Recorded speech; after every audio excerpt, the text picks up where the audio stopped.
Alors, sachez également que le recasement des mécaniciens à Diamniadio et le renforcement et de l'accompagnement de l'État aux artisans acteurs de l'automobile ont été aussi au menu des conseils des ministres.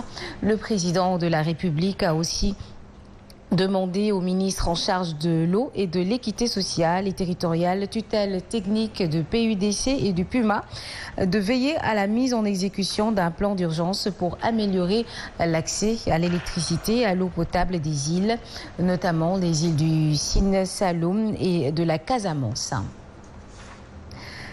Recapitalisation de la SAR. Le CAFRIC réclame plus de 170 milliards à la société africaine de raffinage et compte porter plainte. Les avocats de la société Le CAFRIC ont fait face à la presse. Ils demandent par ailleurs l'audit de l'entreprise.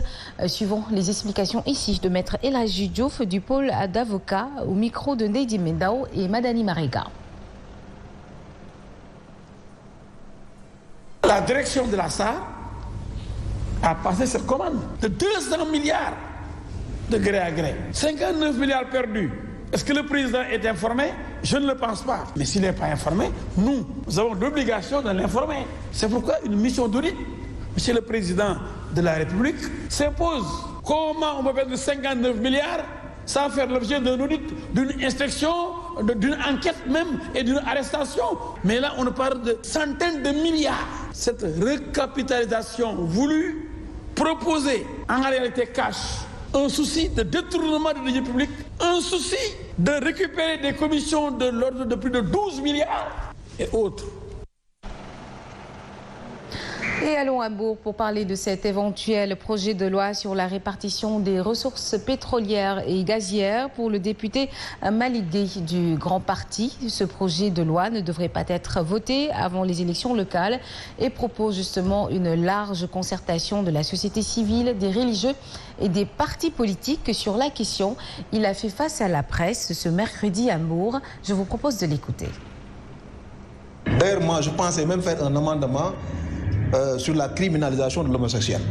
Parce que c'est quelque chose qui est contre nos valeurs et que le grand parti doit normalement convoquer son bureau politique cette semaine pour déterminer un communiqué formel en demandant à tous ses députés de voter cette proposition de loi que tous les députés de l'opposition ont fait, que cette criminalisation de l'homosexuel puisse être validée au niveau du Parlement.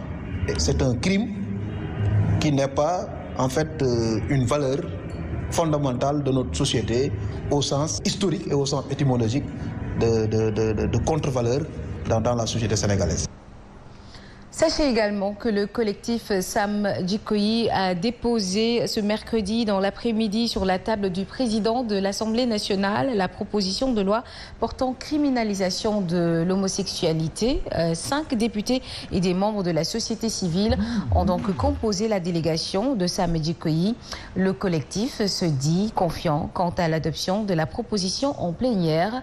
Le compte-rendu de Alassane Baldé et Abdou Malik Chouna. Ils étaient 5 députés ainsi que des membres du collectif Sam Djikoyi à avoir déposé sur la table du président de l'Assemblée nationale la proposition de loi portant criminalisation de l'homosexualité. Une proposition recevable selon le chef de la délégation. Du président de l'Assemblée nationale du Sénégal, président Moussa Fanis. Cette proposition de loi, elle est recevable. Il faut qu'on soit très clair là-dessus. Elle n'a aucune incidence financière. Pour le collectif, il faut légiférer sans quoi le risque est beaucoup plus grand.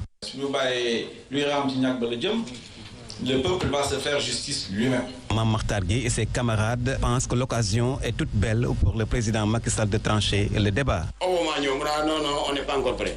Justin Trudeau, non. Si vous voulez lobby homosexuel, il faut le projet de nous criminaliser. En attendant que la loi entre dans le circuit de l'Assemblée nationale, Sam Djikoyi reste confiant quant à l'adoption de la loi le jour de la plénière.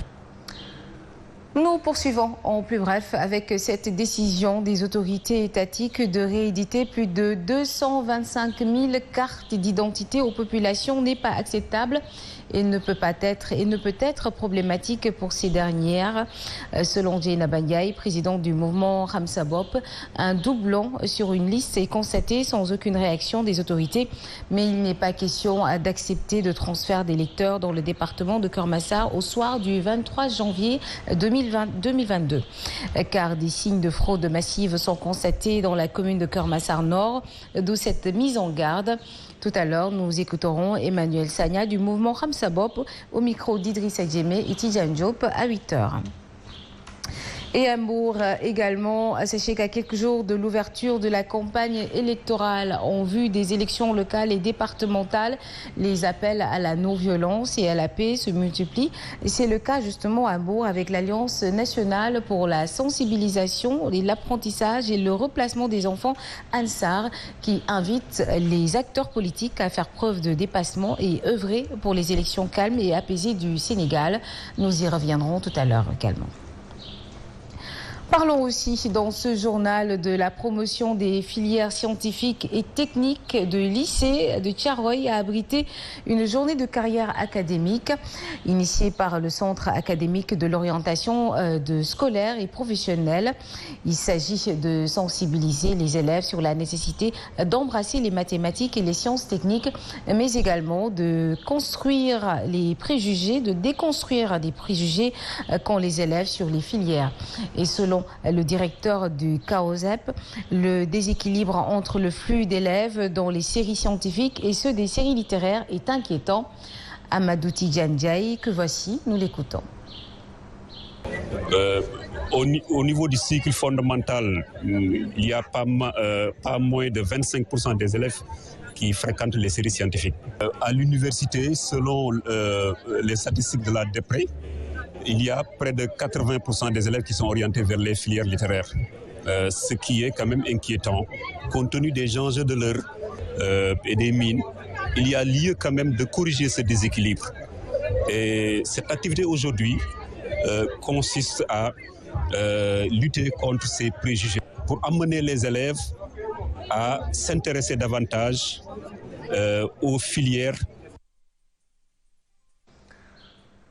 Je vous le disais tout de suite, à quelques jours de l'ouverture de la campagne électorale en vue des élections locales à venir et départementales, les appels à la non-violence et à la paix se multiplient. C'est le cas à Mbour avec l'Alliance nationale pour la sensibilisation, l'apprentissage et le replacement des enfants Ansar invite les acteurs politiques à faire preuve de dépassement et œuvrer pour des élections calmes et apaisées au Sénégal. Je vous propose d'écouter Cher Tidjane Samb qui est ici au micro de notre correspondant Alioune Badara Sonko. La journée nationale de prière et de sensibilisation pour la paix et la cohésion sociale ici à Mbour, où nous avons rendu devant toute cette auguste assemblée une déclaration finale à la presse pour que Sénégalaises et Sénégalais sachent que pour lendemain des élections locales qui sont devant nous, les activités doivent continuer. Toutes les activités doivent dérouler dans la paix et dans la sérénité.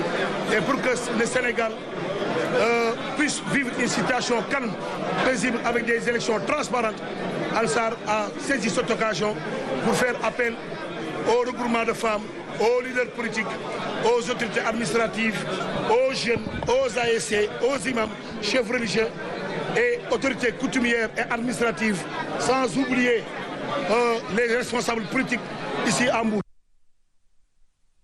7h11, l'actualité, c'est aussi la page des sports.